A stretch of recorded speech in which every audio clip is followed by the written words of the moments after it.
Gallery of the writer and illustrator judges, a selection of the awards the contests have received, a library containing novels and art books published by winners and judges, and a selection of photos of some of our beloved keynote speakers and guests. For nearly 4 decades, L. Ron Hubbard's Writers of the Future contest has discovered and nurtured a steady stream of new authors and artists who have changed the face of science fiction. Chosen by an impressive panel of judges, drawn from the biggest names in the genre, contest winners are given the best possible foundation for a long-standing career. Now in its 3rd year, the Writers and Illustrators of the Future podcast continues to provide advice and tips from contest judges, industry professionals, and contest winners for writers and artists wanting to take their next step, along with needed inspiration to keep on going. If you are already a regular listener of this podcast, I thank you. If you are new to it, I welcome you to the weekly installment of the Writers and Illustrators of the Future podcast. This is John Goodwin, your host.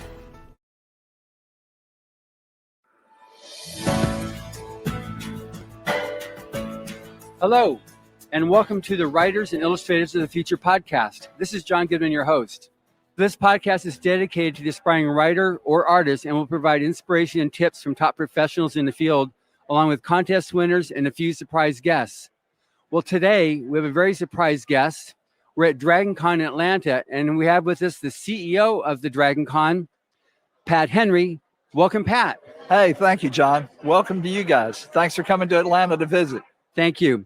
So just for those of you who don't know, because this podcast I know is listening to fans from about 100 different countries all over the world, DragonCon is the largest multimedia popular culture convention focusing on science fiction and fantasy, gaming, comics, literature, art, music, and film in the known universe. So from the start, it was fans that created DragonCon, and it's now that culture that tries to be maintained. And that's what we're going to discuss in today's podcast. So to begin with, how did you get started? First of all, just in books, because I first met you back in the 80s when you were owned actually a chain of comic stores. So how'd you actually get started in this whole line of work? Well, when I had the comic stores, I knew that I had to do comic shows because the stores did not make enough money. And frankly, I could get out and promote at the shows. Mm-hmm. And I was into books and comics and into science fiction. In 1981, my life went through a change. And I started reading things like Dune and at any rate. So yeah. I fell in love with science fiction. And at some point, my wife decided it should become a vocation. And we were at another show, and a guy hollers, "Everything in the box is 50 cents." And she went nuts, and I went nuts, and we bought $300 out of our savings account worth of comic books. We're sitting in this huge pile of comic books, and I'm saying, "Wow, what are we going to do now?" She said, "Oh, we're going to open a store." I said, "No, baby, I love my job." She said, No, honey, we're opening a store." So she was the inspiration. That's amazing. Oh no, it was not inspiration. It was, and she laid the hammer. That's down, real to me, and it's great. It's fun. Yeah, and it's crazy as it is. So we started the stores. Now the convention, that was my thing because I knew we needed to grow, and so we did conventions. And I was participating in a game convention. I was participating in science fiction. Anything I could do for the conventions. I wanted to do, right? Because I felt it was money in my pocket down the road. And then 7 of us got together in about 1986 at some point, late in 1986. 7 of us that wanted to build a convention that we'd want to attend. I mean, at the time there were Doctor Who conventions, but okay, Doctor Who conventions. I mean, what can you do? Yeah. And then same thing there were Star Trek conventions, there were gaming conventions. But what we wanted to put everything together where you could go to the vendor hall and buy you some comics. Then you could go over and do some gaming. And then maybe you could get some books. And you could pretty much participate in whatever you wanted to. We did it 24 hours. And we threw in a little rock and roll. So it was quite a trip early on. We the first show, we only had 1,200 people. And that's frankly an overestimate. That's counting the hotel help and probably any homeless guy that wandered through. But it sounded good. It was a good number for, we thought it was a successful convention. And so we went from there. We were at the Piermont in Atlanta, which is no longer there. We were there for 87, 88. And we were first started in October, too. We started in October. We did that for 87, 88. And then 90, we were at the Omni. And so then you've gone through various transitions since doing this. Your landscape has been all the different industries, all the different fan industries. So one of the things that DragonCon says it's by fans for fans. Can you explain that a bit? Sure. By fans for fans. We actually listen, and we're fans. So we do have a nice app, and we can get people's opinions. We watch what people like and what we like, and so it's literally by fans for fans. I was doing an interview with Georgia State Radio a couple of years ago. I guess 2018, 2019, something like that. Right. And they were asking what I was going to do next year. I said, I have no earthly idea. I mean, we're going to keep enough of it the same that if you like DragonCon, you're going to be fine. But we're also going to have to bring in new stuff every year to see what everybody likes. So, whether that was back in the day, we jumped heavily on the Firefly Serenity, which I was at a meeting of my senior directors, and everybody was talking about the new DVD for Firefly that came out and how Fox had aired it out of order and ruined it. But I mean, my gaming guy was talking about it. My sci-fi guy was talking about it. My guest guy was talking about it. And I'm thinking, I got to get this. So I sent the secretary to buy me a copy and watched it. And I said, this is big. This could be good. So, I mean, it just develops like that. We went, I saw that Nathan Fillion was going to be at a show. And so I sent somebody to go talk to him and bring him to Atlanta. And so we had Nathan and we had Fillion and Baldwin and I forget. We had three of them come the first time. And I remember showing them their suites and whatnot. And they kept saying, why are you doing this? I mean, a suite at the Marriott's pretty serious. Yeah. And they kept saying, and I said, because we know who you guys are. And they said, well, no, why are you doing this? I said, because we know who you are. And then when they went to their first panel in Centennial, which is the largest ballroom in Atlanta, they looked out through the curtain and they said, what are all these people doing here? They're here for you. So you just pay attention. And so that's how we got into Serenity. But we've done Stranger Things. We do, whatever the fans want us to do. And that's what it's about. And, what was it? You told me the story before this interview a little bit about Jefferson Airplane. Oh, yeah. Well, that was, when we developed the convention in 87, it was never, the purpose was not to make money. The purpose was not to lose money, which was good. And so financial projections, that was my deal. And there was some serious stuff as far as getting those financial projections. And I was really good at it. I was really proud. On Sunday, we'd have enough money to have the next year. And that was kind of my job, the criteria, one of my jobs. And the projections ahead of the show looked like we were going to have $10,000 too much. And so Jefferson How can you have too much money? Because the purpose of the show is not to make money at that point. Okay, good. Right. So that was part of your... That was it. Yeah. We had a secretary, and we had me, and I ran a comic book store. So, and we had my wife, and she didn't get paid. So at any rate, so it looked like 10 grand too much. And so I said, hey man, that's just what they want. Kismet. Let's bring them in.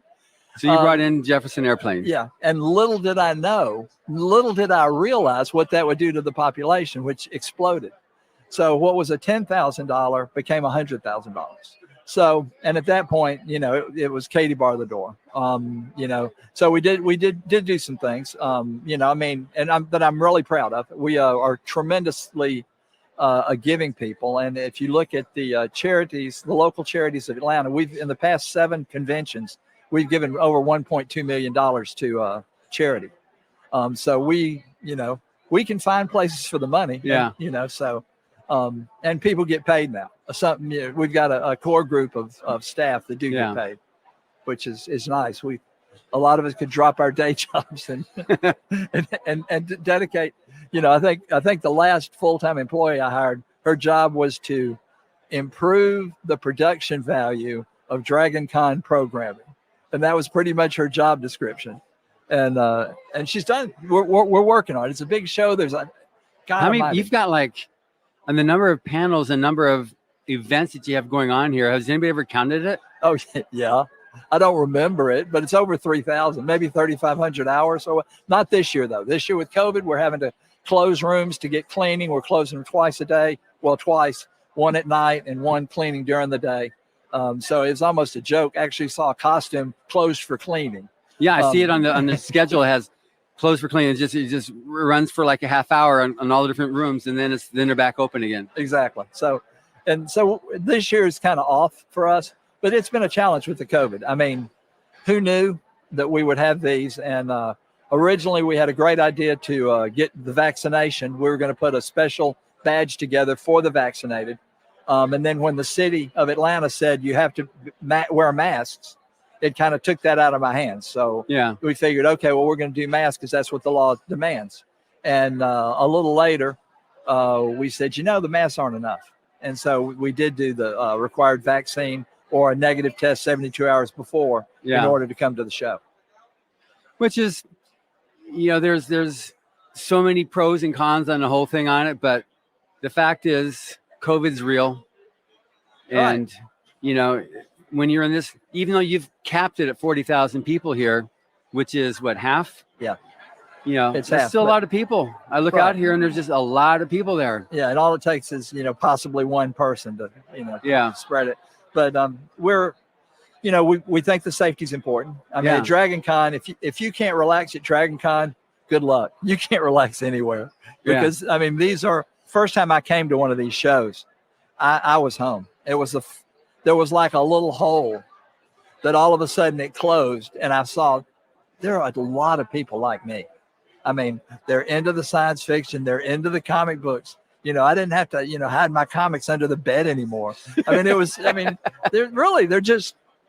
know, and that's what these conventions are for, to let people know you're not alone. Let's get into this and let's get into it big. Yes. So at any rate, go big. Yeah, we definitely got it big. Now, at what point, obviously with 1,200, to where you are now, how has the growth gone? At what point did you take over downtown Atlanta? I would say in 2000, we had maybe 5,000 people, which is very manageable. In 2001, we got more. Yeah. And then I think it was 2003 when we just exploded. I mean, guests were calling from anywhere and wanted to come to the show. They didn't care about getting a hotel room. They just knew it was going to be a big year.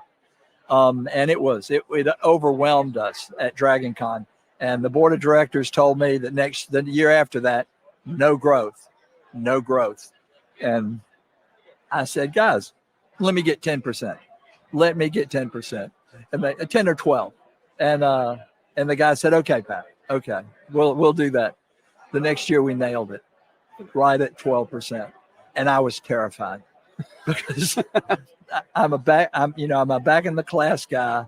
And all of a sudden I knew that I could control the dragon. And that was a scary, scary moment for me. Yeah. When you're riding a dragon and realize you're in charge. Wow. So the year that you took over and you went from being the accountant to being the face of DragonCon, what year was that? That was 2000. Actually, I wasn't just the accountant. I mean, that was part of what worked when I did have to take over. Is I had been to the pre-cons, the post-cons, all the hotels knew me. I was the business guy. I was the business guy on contracts. I was the business guy that handled things. And so when I had to take over, I went in with the hotels and I said, I'm taking over the front end and my wife's going to take over the business end. They were delighted. They were absolutely thrilled to death. Yeah. And at that point, Sherry probably has more to do with getting us back to the family show that we had wanted to be, but she has been a terror. She's also been great on the charities. I mean, she took over the charities in 2001. They brought her the charity money in a sock. It was that poor. And so, no, she went to great lengths to expand our charities. And now, I think last year in 2019, we gave $120,000 to the Heart Association. Yeah, we do a match of up to $100,000. So they raised 60, so we threw in another 60 roughly. And we're hoping this year it's Big Brothers Big Sisters of Metro Atlanta, and we're hoping for somebody to get that 100. We used to do 50, and people started getting the 50, and I said, sure, let's go 100. Yeah, I mean, let's get it, which is great. And, yeah, it's awesome. The fans here are the most giving. Not everyone has had the same opportunities in life. Right. There are some genuinely less fortunate than others. and we need to help take care of that. Yeah. So I'm delighted. We've had a number of charities. We've had diabetes. We've had lupus. We've had the Heart Association. We've had leukemia. We've had cancer. Those charities. We haven't had, yeah. It sounds like I have a Miranda. And you're still walking. Diabetes. Yeah, no. Yeah, we have, at any rate. So that's what we have, and it's. And you also have awesome. the blood drive is the single largest blood drive of any convention. It's the second biggest blood drive in America, but it's the largest one for any convention, which is really impressive too. Right, and shout out to Life South. Life South.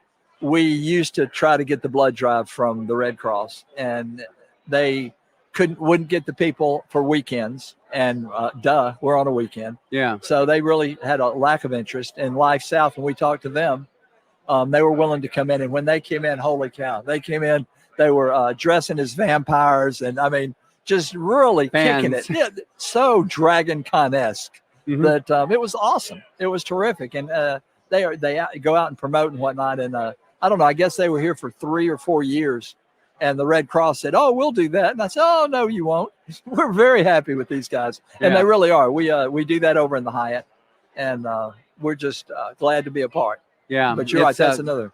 Yeah. And it's, and I think you guys have helped contribute books over there. I think. Yeah. Pretty much every year now since I learned about it, because it's the Robert A. Heinlein blood drive. So Robert A. Heinlein and L. Ron Hubbard were great friends during the golden age of science fiction. And so when Mr. Hubbard wrote Battlefield Earth, he sent a copy to Bob Heinlein, who wrote a really nice letter back. So now we made a thing where we donate copies of Battlefield Earth to anybody that donates blood with a copy of the letter that Heinlein wrote to Hubbard. And so it's made a nice little caper. And if it results in more people donating blood, then that's all the better. Right. And I'm sure it does. Yeah. Yeah. We love books. Yes, absolutely. We love books. Yes. So now, I originally met you. You had that chain of comic stores, and I think it was when we were releasing. It was either had just finished Battlefield Earth, or we were just releasing Mission Earth, because that was in the mid '80s, and I was at Bridge Publications then, and I guess I met you first at. I think we shared an iced tea or something like that in a bar, something like that. I got to meet you. So, but it's been a great relationship we've had, all along. But just with respect, because we used to share Anne McCaffrey. Yes, we did. So Anne was one of the first judges for the Writers of the Future contest, and so we'd fly her out from Ireland, and then we'd pay for flying her out, and then you'd pay for sending her home to Ireland, because then she'd fly from LA to Atlanta for the DragonCon after the Writers of the Future Awards event. But she was like such a strong supporter of Mr. Hubbard and the contest, what he did on creating that. Well, and when you find out about what the contest is all about, I mean, how do you not support it? I mean, it's an entry opportunity for science fiction writers, which creates a greater pool of talent, which, the fact that it was endowed forever. Yeah. And your brain, and now you're doing artists too. I mean, holy cow, the talent you guys bring into the field is incredible. Yeah, I remember when you came, because you were the keynote speaker at the Writers of the Future event a few years back, and watching you, because you're with all of our judges there, because we have probably the single highest concentration of A-list science fiction authors and artists in any place. Absolutely. And you're like kid in a candy store. It was. I was. And I mean, it was so fun. Like Dr. Purnell, we'd never had him. I mean, we hadn't had him in years at DragonCon, and I didn't have a contact for him. But I'm sitting down talking to Larry Niven, and Larry comes to the show all the time. Yeah. Anyway, we were cutting up and talking and whatnot, and Dr. Purnell came and sat down, and as Larry and I are talking, he says, "I haven't been to DragonCon," and I continued to talk to Larry, and then a little later he says, I wouldn't mind coming to DragonCon. And I continue talking to Larry. I'm digging this now. I think I've got him hooked. And then a little later he said, well, I would need 2 airfares because I bring my son. And so I looked and I said, that is not a problem. Would you like to come to DragonCon? Why, yes.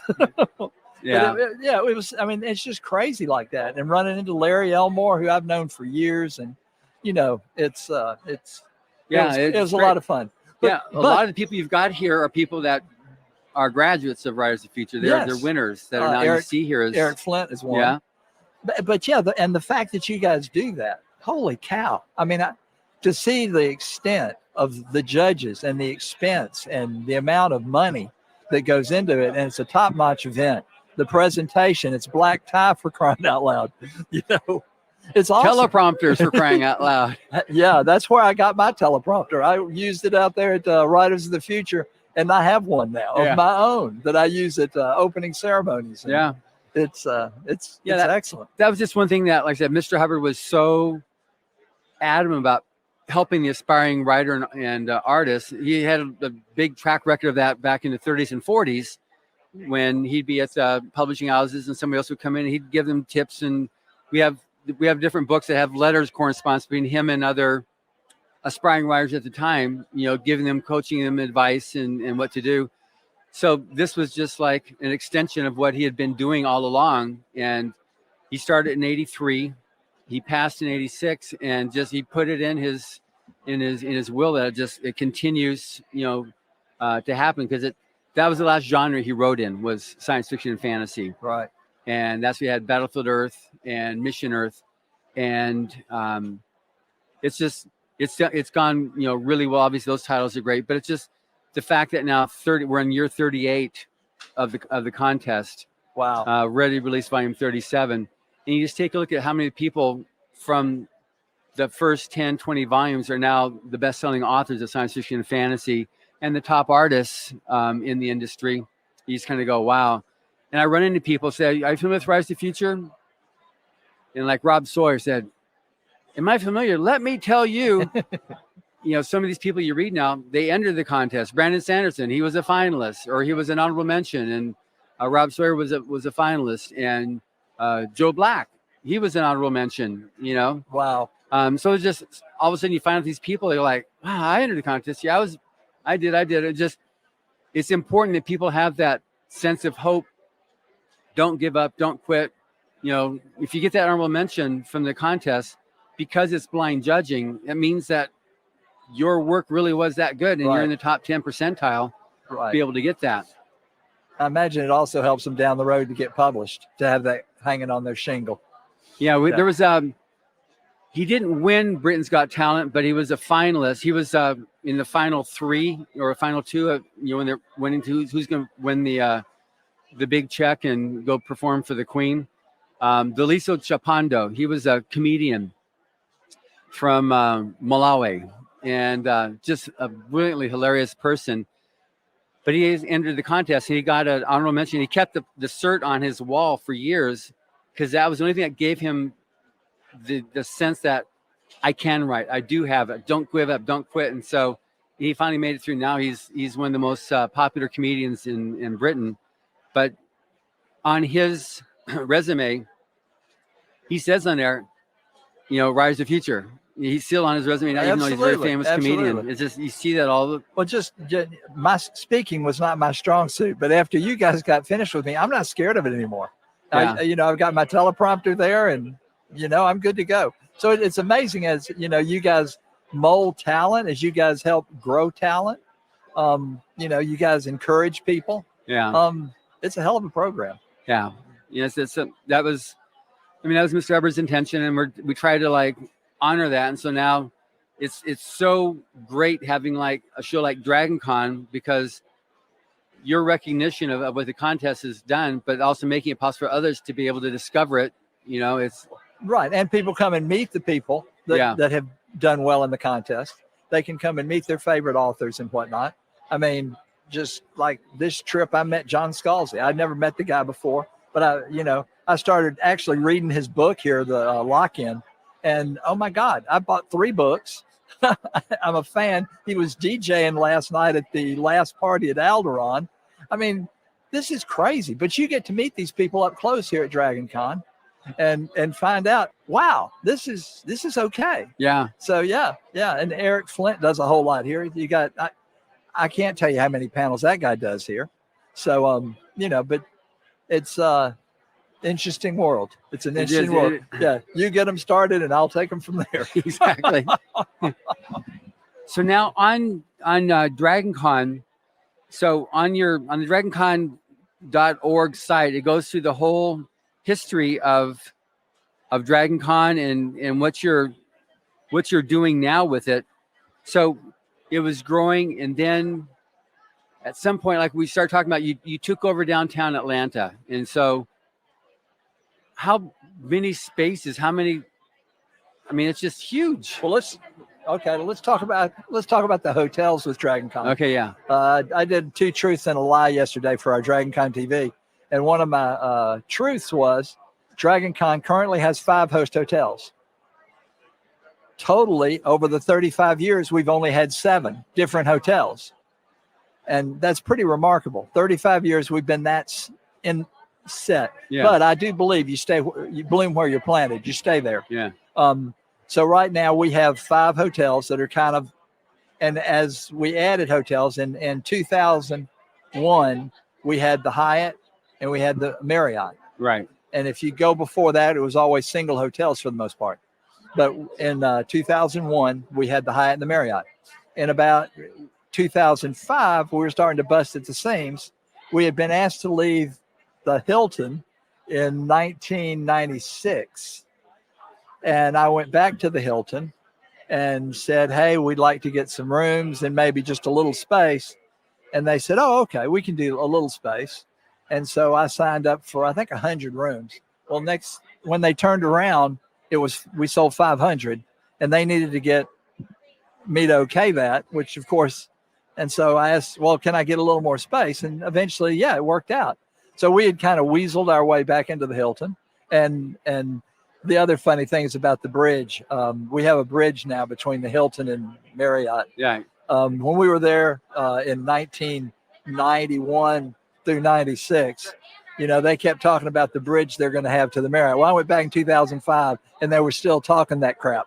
And I said, don't. I don't want to hear it until you build the bridge. And then when they did build the bridge, they invited Sherry and I to come down to the opening, which was kind of cool. But, that really helped. The bridge connecting. And then once the Hyatt saw how effective that bridge was for the Hilton and the Marriott, they built one. And then we have what's called the DragonCon Freeway connecting all 3 of my hotels. So, and then now you have the Sheraton as well. Right. We have, and the Westin. And I think we picked up the Westin first because we went to the Mart about 6-7 years ago. And the Sheraton, there was a little girl down there that kept calling, can we get 50 rooms? Okay. and at some point, we just blew up her hotel. We bought everything. And all of a sudden, it was great. She was a hero. And it's interesting down there at the Sheraton. It's got because that's registration. Yeah, that's registration. And they've got the New Orleans pool atmosphere. Mm-hmm. And each of the hotels every year does something different to maintain their individuality and to court our DragonCon fans. Like, for instance, this year the Hilton is doing a Stranger Things. They've got their lobby set up like a mall. And I mean, come on, that's just crazy. But it's DragonCon. So yeah. And then at the Westin, they're doing gems. So it's infinity stones. So if you do this, you get a stone. If you do this, you get a stone. And once you get them all, they draw for prizes. That's great. Yeah, every hotel does their thing, and it's we love it. Hot dog. I'm sure would be that the game too. Having missed last year, it was just devastating because my favorite restaurant is Miss Pitty Pat's Porch, and they shuttered, and I was just so sorry to see that because that's where we always had all of our dinners, and it was right across the street from where we're exhibiting. So that was really sad to see. It's happening everywhere. So I imagine that.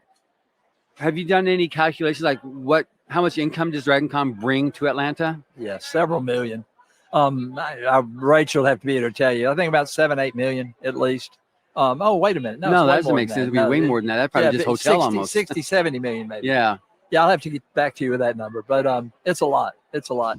And speaking of missing, last year we were on virtual online, and it was fun in the fact that we were on 6 continents and 47 countries, and that's kind of fun. However, the city of Atlanta did hurt, and we went to our pre-cons this last week, and the hotels, one of them hadn't had a pre-con in 17 months. And they were hurting that bad for DragonCon to be back. At the Sheraton, they were in tears. They were so excited we were back. So I mean, it's just what we mean to the city of Atlanta, to the hotels, to the restaurants, to the cabbies, to the Ubers, to the homeless, because we take care of our homeless people. It's amazing. And we're, the fact that we are able to do good for so many people is just a real blessing. It is indeed. It is definitely a blessing on that. So now on DragonCon and, fans, now you having been a bookstore first, and you said you had to do the conventions because that's where the fans were? Well, it was a great way to promote my shops. So, I did books and comics, and that's how I reached out to get new business. Comic book stores run on a shoestring budget. Yeah. So at a show, I could make money and at the same time promote. And one of the big things for me was I priced all of our books, not like most comic book stores, which was they would get as much as they could get. I would price mine like I was at a competitive show.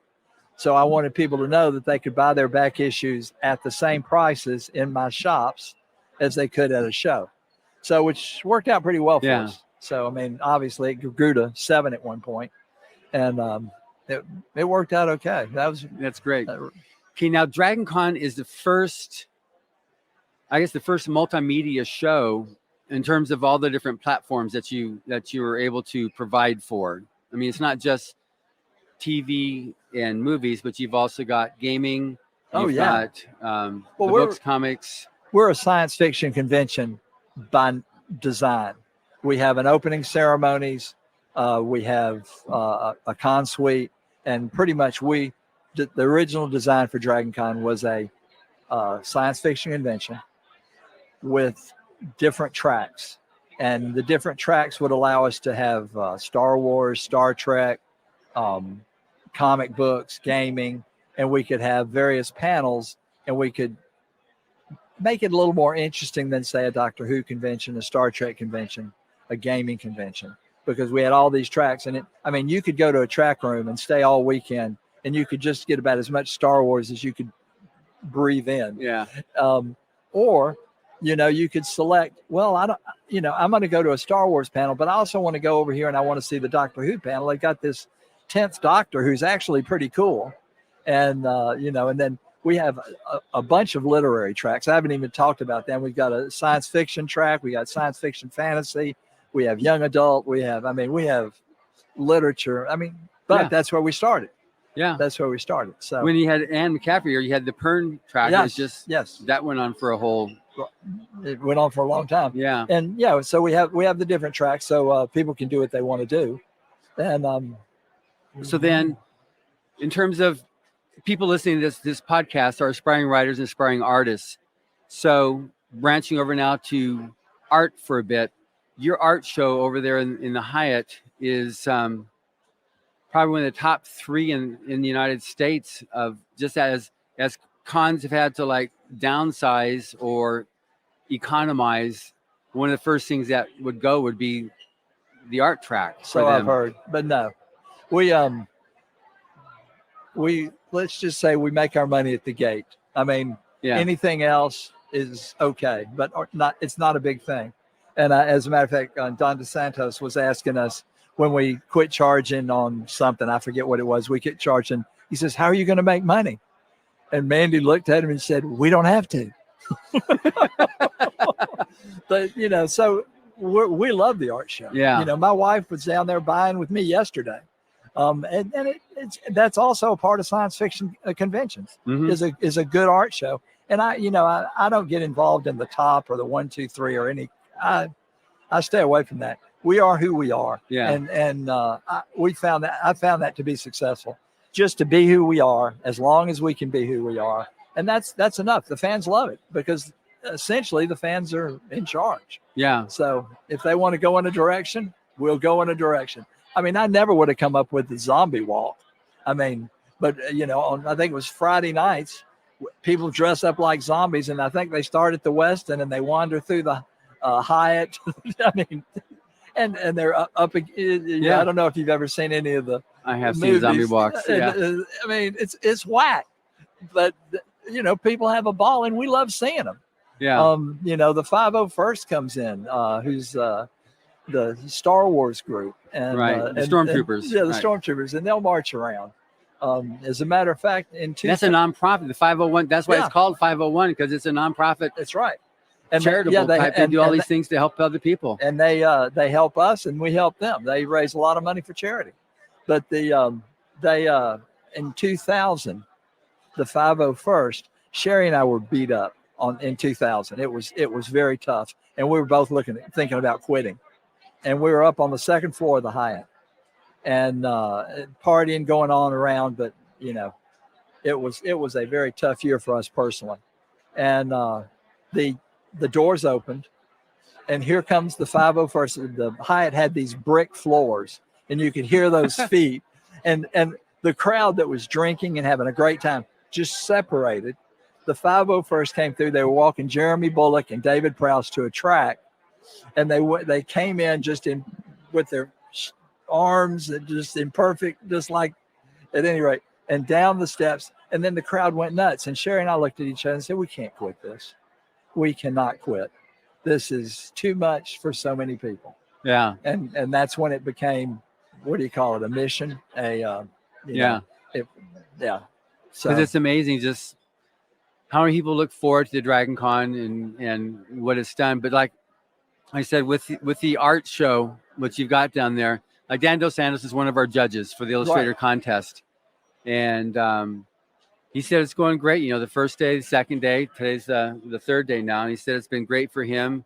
Bruce Bernizzi is one of our winners, and he's just gradually growing and growing and growing. But he was one of those guys that really does well because of conventions. He's there and people can see his wares. They can buy his stuff. And he does, a lot of artists do well at conventions. And so a few people came out, but I think more next year people will hopefully, are able to come out even more so, just getting over the COVID. Well, too, the artists can do panels and things, or they can talk to the fans and they can make connections with them, which is, it's all about connections. It's all about personal relationships. And that just adds to their cred, their legacy. So we have, we support the artists support us. Great opportunities here. But the art show's here to stay. And it's, we make ours at the gate. The rest of it is okay. Great. Thank you. Yeah. Cover the cost. We're good. And even with the art show, I don't care if it covers cost. So then if an artist sells, because a lot of times at other conventions, they have to pay a percentage of whatever they sold, to the convention. It's just. Yeah, I know. Yeah. So what? I tell you where my money is. That's the other thing about it. We increase the price more to control population than we do anything else. And I'm not ashamed. I mean, we do what we do. And, I think, frankly, for the value of a badge, I think nobody can touch it. I mean, it's, you get a 5-day show for, I think at the door is $140. I think. I don't know. I need the girls here to prompt me with some You're of just that. a pretty face for the show now. No, well, it was so much for us this is 35 years for me. And it was so difficult and so much. And Sherry, she's been here to 35 too. And the girls were interested. Rachel's been showing people the tables since she was so high. And then as soon as she went to work for Delta, she started booking our flights for us. And then she was chairman's club at Delta. And at Delta, they said, "Oh, yeah, you can work from home 2 days a week after you have your baby." She had the baby, and they said, "Oh, no, you can't work at home." And so she says, and she calls me up and says, "Dad, I'm going to leave Delta. And I said, well, are you leaving Delta or are you leaving Delta to come work for me? And she said, oh, I'm leaving Delta. I said, good, send me a resume. And she did. And of course I hired her because she knew more. This is not an easy job. You have to know a lot. Yeah. You know, you have to know a lot of people. You have to know a lot of how we do things, because we don't do things like normal business. It isn't all about money. And so at any rate, she was adequately, more than adequately. And it gave me an opportunity, me and Sherry, to step away a little bit. And Mandy had already come on board. She has lupus. And sorry, Mandy, if I outed you there. But at Delta, they wouldn't let her cut back on her hours. And the doctor said she needed to cut back on hours. So she started working in our business office in accounting. And now she was the CFO. She's the controller for our company. And that's kind of funny, too. People thought when I was the controller, I was hard with the money. And then my wife took over and they said, man, you were a patsy. And now, just like mom, just like mom. So we take care of the dollars and cents. Yeah. So, oh, that's great. Yeah. So with people now coming here, and this is, I think, for the writer and the artist, it's getting more and more when I do these interviews with other professionals. They talk about the need for, the traditional publishing is now not so much the current way of publishing taking place. You need to have your own connections. You need to have your own fan base. You need to come into your ante into the publishing pot, or the illustration pot is, what's your fan base? What can you do to make those connections? And I think that's something that's really important with conventions. And the convention at DragonCon is different than other conventions like that. You're not, like, we're here in America's Mart, so I guess it's like a convention hall, but it's so not like any other convention hall. Like if you go to the other, Salt Lake City Fan X, the San Diego Comic Con, all these other big shows, they're a huge convention hall, one big hall that you're in there, and you have your booth set up. And here you've got all these spaces. You can sit down and you can chat. And so is that part of the mindset on this? Actually, the part of the mindset is to keep in hotels. If you look in most convention centers, you don't see a lot of places to sit. Here they are because we asked for them. However, the hotels, we're mostly adults, and some of us drink. And I joke that we don't like to be more than 50 yards from our next cocktail. So the hotels love that because we sell alcohol for them. And the hotels can, like I was saying earlier, can have their own type, like the Avengers at the Westin and the Stranger Things at the Hilton, and they can have their own, and people feel love. And whereas at a convention center, it's a lot harder to do that. The convention centers are cold, they're big, the ceilings are high, but in a hotel, you've got the carpet, you've got the hospitality, they're ready to get you a coffee, they're ready to, take care of you. So the thought is, for me, is we have to stay in the hotels. Yeah. I mean, the hotels love us. And I love them back. Because they're just crazy. I even have a person that goes and samples their special cocktails. I mean, and they name them after science fiction drinks and science fiction shows and whatnot. But, we have a girl that will go and taste them for them and say, this is going to be great, and help them with the names and stuff. And wow, there's a job.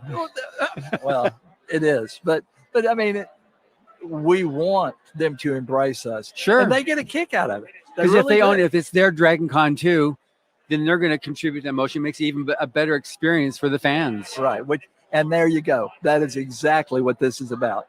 I want to give the fan the greatest experience for 5 days. So they just can't live without us. They just have to come. Yeah. And like, for instance, when we decided we couldn't have a show in 2000, I had to wait till the last minute, 2 months before the show. And then the governor said you couldn't have a gathering bigger than this through August 31st. Well, I was bigger than that. So I know that meant I was done. So at that point, I told Rachel and Mandy and everybody, okay, we got to go virtual. Okay. And there was some concern about 2 months to set up the virtual we did last year, but it worked out really good. I'm really proud of it. I'm really proud of the girls. But with we had to hold on that long for the hotels. The hotels had hope that we could run a DragonCon, and until the governor said no, then that was it. But we had talked about scaling down DragonCon then, but once the governor said so, but it worked out. At any rate, 94. We offered refunds to our people that had bought. 94% no, roll it over. Wow, that's a heck of a number. And then we've sold an incredible amount of Eternals during the 2 years since the 2019 show.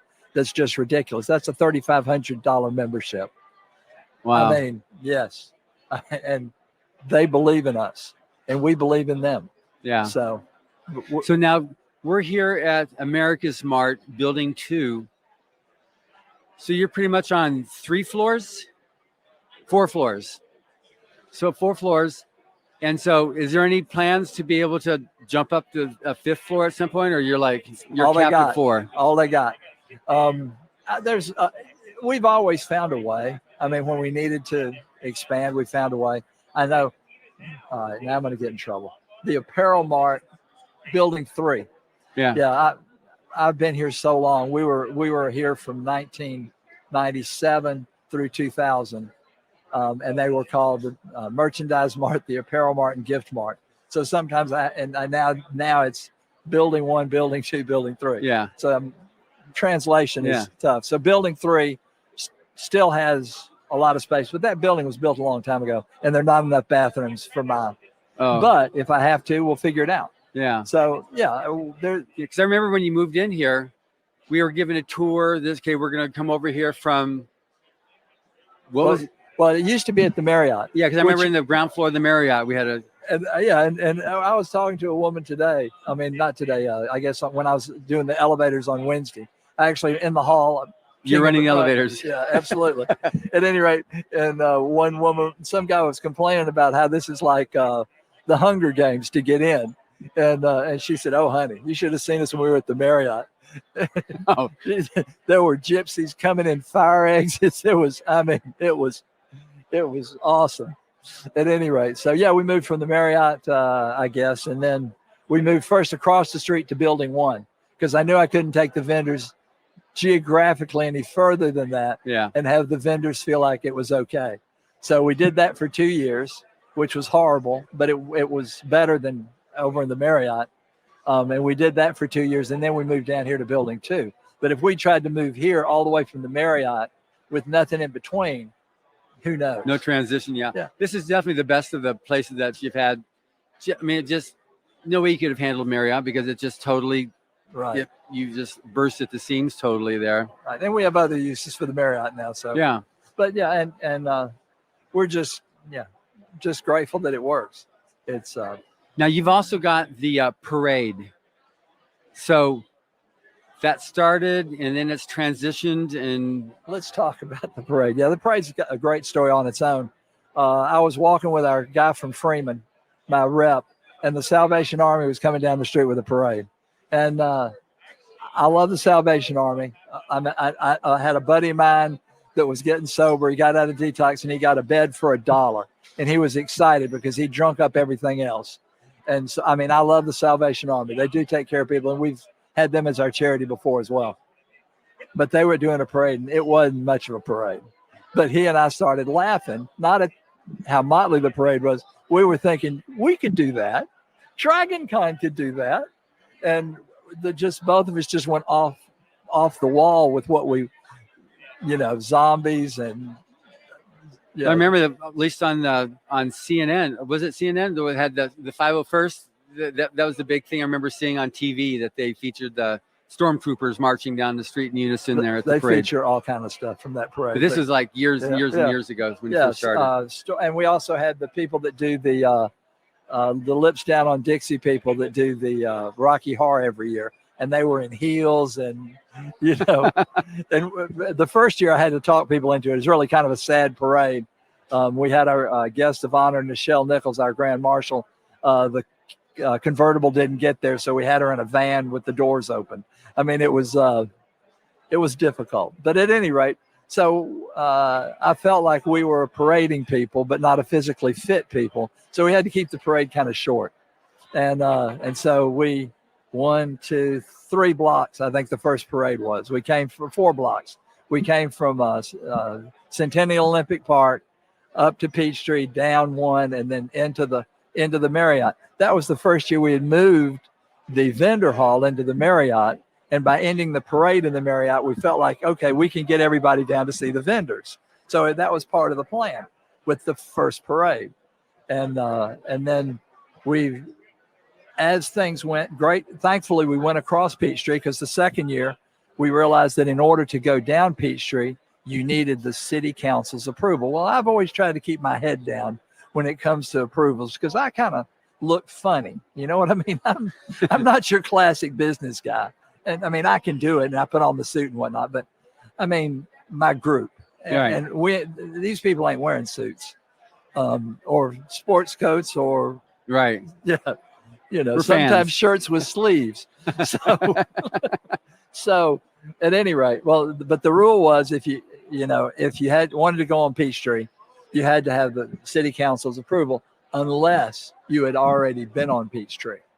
So we technically had crossed Peachtree, so we had been on Peachtree. So then we started. So you grandfathered in there. Yeah, we snuck in there.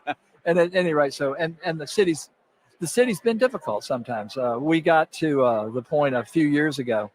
I mean, sometimes we were getting the parade permit the day of the parade. I mean, it was horrible. There was somebody down there who probably just didn't like us, but so we deal with it. And we had. I said, I'm done. We're having the last DragonCon parade. That's what we're calling it. It's the last DragonCon parade. And the kid said, Dad, you can't do that. I said, yeah, I can. It's my parade. I can do it. And I'm just tired of the city giving us a hard time. Well, the city got wind of it. We had our permit a month ahead, but it's still the last DragonCon parade. So we got our permits, everything. And everybody said, Pat, you and Sherry have to ride in it. You have to ride in it. I'd always set it off and gotten to the end and broke it down. And they said, you have to ride in it. So I said, great. Sherry, you driving? The grandkids, we all dressed like nerds. I had the Band-Aid around here and a unicorn hat and the suspenders. And I had a slide rule, which none of my grandkids or kids knew what that was. A slide rule? Anyway, so we were in the parade, and I started seeing things that I'd never seen before. The people in Atlanta were actually the adults moving back and letting kids come and sit on the curb. It's huge. Yeah, no kidding. Yeah. I mean, I love me some kids. And at any rate, and seeing that just flipped me out. And frankly, seeing all the people. There were people in the parking lots. There were people in the buildings. Huge. Right. I always had kind of cut around all that so I could, Yeah. And it was, kind of the case, Sherry and I look at each other and we can't quit this. Yeah. But at any rate, we already knew we weren't. We knew before we ever rode in the parade that it wasn't going to, we weren't going to not do it. So the next year we had the last DragonCon parade volume 2. So nothing to it. So there you go. So you've been doing it now. The parade. How old is the parade now? 20. Well, you have to count the virtual, and it's 21. So we started in 2001. Wow. Yeah, it's pretty fun. It's a trip. So you guys have been in the parade. I've been too, a couple times. Yeah, when we had released the Battlefield Earth, and we were the big monster turtle was walking there with Johnny Good Boy Tyler and Chrissy, and we hired some actors that did it, and bagpipes. So that was fun. But just walking there, it's just. I mean, thousands upon thousands upon thousands of people just all along. How long is the parade now? It's not the 3 or 4 blocks anymore. No, we started North Avenue, maybe a mile. Yeah. I don't know. We started North Avenue and Peachtree, and then we come down past Hard Rock, I think, and then go down and cross over. Yeah. But whatever. No, it's not going to get any longer because we are not a physically fit people. We are a parading people, but not a physically fit people. I mean, I do the Hollywood Christmas Parade, and that's almost 3 miles, and that's a long parade. And it's a long parade. It holds a lot of people. We'll get 1 million people there on the parade route there in Hollywood, but it's just That's a long walk, a long schlep, And, whatever you're doing there in the parade. Right. And you know, and I was watching the parade some this year. We have the Lakeside Viking marching band. I mean, and these people, it's awesome. You know, we have another band called the Marching Abominables, and that's killer. We have the periodic table of elements, where the copper is a guy dressed like an old New York cop with the hat. Copper, get it? Yeah. I mean, it's just insane. These guys, Creativity. the creativity is just runs wild here. So now, for someone who wants to be able to participate in DragonCon, like they're from where they're a writer, how do they? Like, you've got a booth here, and we've always opened it up in our booth here for our winners to come in and sign books or that type of thing. But if someone's a writer and they want to be able to participate in the writing tracks or in panels, or what level do they have to be before they can actually participate? Sometimes, while usually my board of directors stays out of the way and they've let me do whatever I please, result oriented, at some point in time, they felt like I had enough guests. So I think they said 400. That's it, Pat. So I had to get creative. And I said, so we started a new category of guests called a professional. So if you were a professional writer and you had a couple of books and you had a little bit, I think they won, that'd be great. If they winners so we of give them a badge. We give them a good. badge as a professional, bring them into the show, and they could do panels. So that is awesome. So give me a problem, I'll give you a solution. Let me know the rules, and I'll beat you to death with them. So it's just, but anyway, but it's really become. When I was still the chairman and doing the meetings, you know, every year I'd announce, and we're going to have 400 guests, and everybody would just laugh. And, you know, I mean, it's like the guy ahead, like the population. Okay. The guy ahead of me lied about how many people we had. I mean, bad lied. It took me 3 years to get to the number that he claimed we had in 2000. So every year I was the number he had out in 2000. I think it was 20,000. I said, yep, we had 20,000 people. The next year, yep, we had 20,000 people. Third year, yep, we had 20,000 people. But that third year, oh yeah, we had every bit of 20,000 people, every bit, and then some. So at any rate, it almost became a running joke as far as the population. But I mean, come on, you come to the show, does the numbers really matter? I mean, as long as we stay solvent and we can have some fun, what's up with the numbers? You know, I mean, to the fire marshal, I understand that's a big deal, but you know, we bring in lots of fire marshals. Scares me to death when I see 3 of them together drinking. You know, but whatever. Yeah. Well, this has been great. And I think it's important people understand the importance of conventions, also the significance of DragonCon, and that really is a venue for winners of Writers of the Future that they can actually find out about this pro-rate professional level that they can give them a free badge. They come in and do panels, get better known, get to meet other authors. You know, which is, you know, I mean, come on. And same thing goes for artists too, professional level, and you know, which is perfect, right? And of course, the other thing too, if they ever get rejected and you know them, they know a guy. So, definitely know a guy that knows a guy. Yeah, there you go. So you know, we can help with that. So they have not figured out at this point to limit me on professionals. They haven't. So I'm woohoo. Okay, good.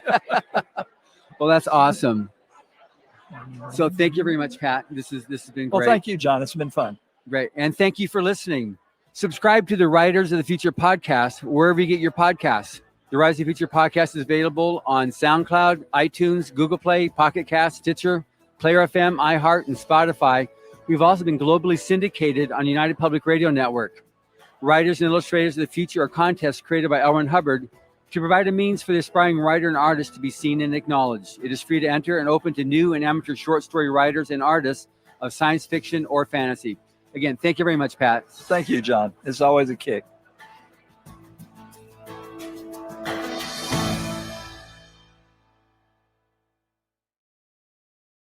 DJ Delight, let's go.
Undone, shining brighter than the sun, 'cause we are legends, and we'll live on in memories on the pages of history.